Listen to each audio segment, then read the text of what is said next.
नमस्कार। मक्का में एक विदेशी कीट फाल आर्मीवर्म जो किसानों और वैज्ञानिकों के लिए बहुत बड़ी चिंता बनी हुई है। इसकी चिंता इसलिए बड़ी है कि ये 2018 में अमेरिका से भारत में आया और बहुत कम समय में बहुत बड़े भूभाग पे ये फैल गया है। और ये सिर्फ मक्का में ही नहीं, कई अन्य फसलों में भी नुकसान करता है और भारी नुकसान करता है। यहाँ तक गेहूं में भी नुकसान करता है। आज हम जानते हैं कि आप कैसे पहचानेंगे कि आपकी मक्का के खेत में फाल आर्मीवर्म का अटैक हो गया है और क्या इसका प्रभावी इलाज है। देखिए, सबसे जरूरी है कि आप मक्का में फाल आर्मीवर्म को पहचानें।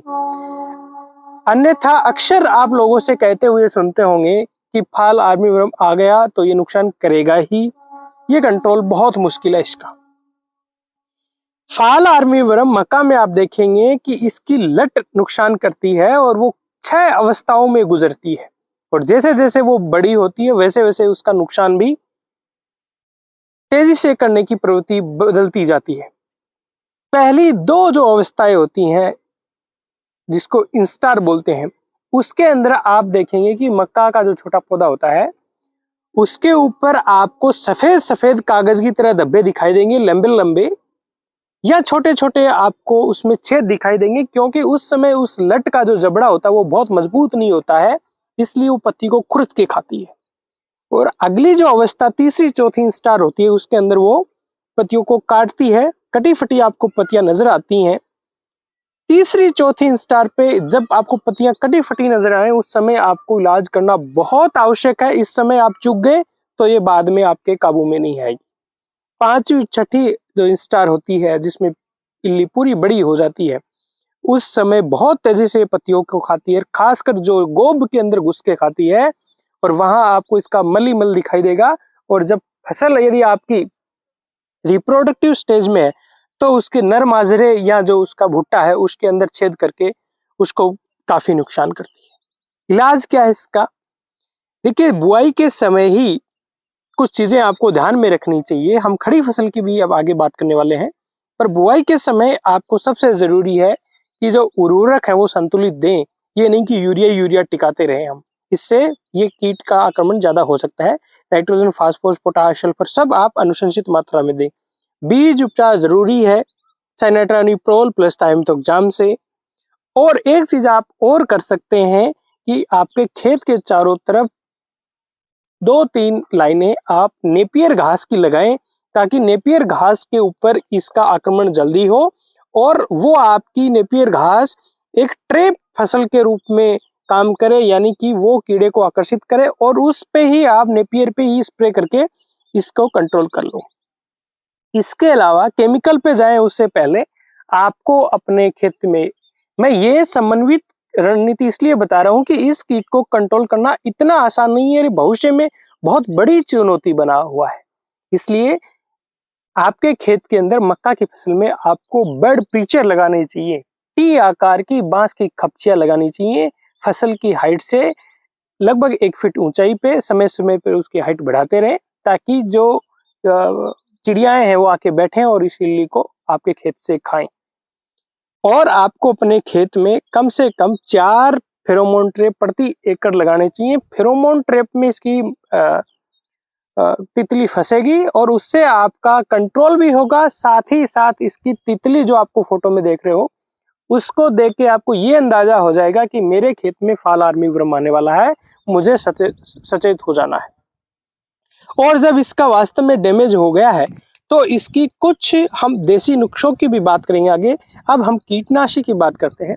यदि बहुत कम इसमें नुकसान है और शुरुआती समय में आपको कहीं कहीं इसका नुकसान दिखाई दे रहा है, तो मैं तो ये स्ट्रांगली रिकमेंड करूंगा कि पहला स्प्रे आपका नीम, आक, धतूरा इनका होना चाहिए, या नीम खली का जो एक्सट्रैक्ट होता है, उसका अर्क होता है, उसका आपका स्प्रे होना चाहिए। वो आपका कंट्रोल करेगा। बहुत छोटी जब आपकी इल्ली है उस समय, तो शुरू में आप एक नीम सीड कर्नेल एक्सट्रैक्ट 5% या आपका जो मार्केट में एजाडिरेक्टिन 1500 ppm मिलता है उसका 5 ml प्रति लीटर के हिसाब से स्प्रे करें। या आप अपने घर पे जो सतपर्णी अर्क बोलते हैं, ऐसे पौधे जिनको पशु सामान्यतः नहीं खाते हैं और जिसमें कीटों को दूर भगाने की प्रवृत्ति होती है, उन वनस्पतियों का आप एक अर्क बना के आप इसमें स्प्रे करें। मैं इस चीज में इसलिए फोकस कर रहा हूँ कि आगे तो हमें कीटनाशी करना ही है ज्यादा अटैक पे, तो पर शुरू से ही कीटनाशी करने लग गए तो फिर आगे ये इसको कंट्रोल करना मुश्किल हो जाएगा। अब जहां ये ज्यादा नुकसान करने लग गया है,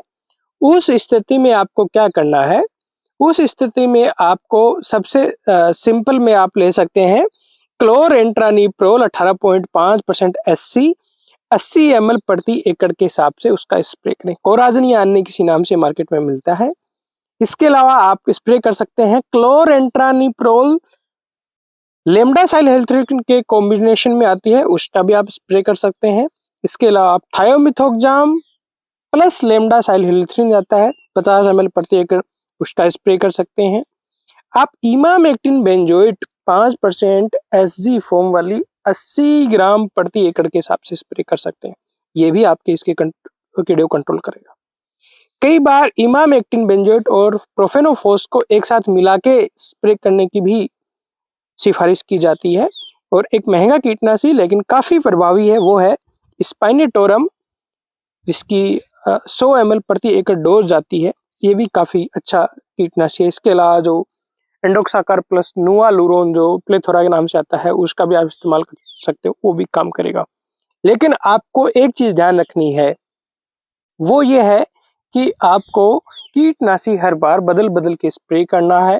कीटनाशी स्प्रे करते समय आप ध्यान रखें कि कीटनाशी इसकी गोब की, आपकी जो स्प्रे का डायरेक्शन है वो ऐसा हो कि गोब के अंदर इसका कीटनाशी जाए।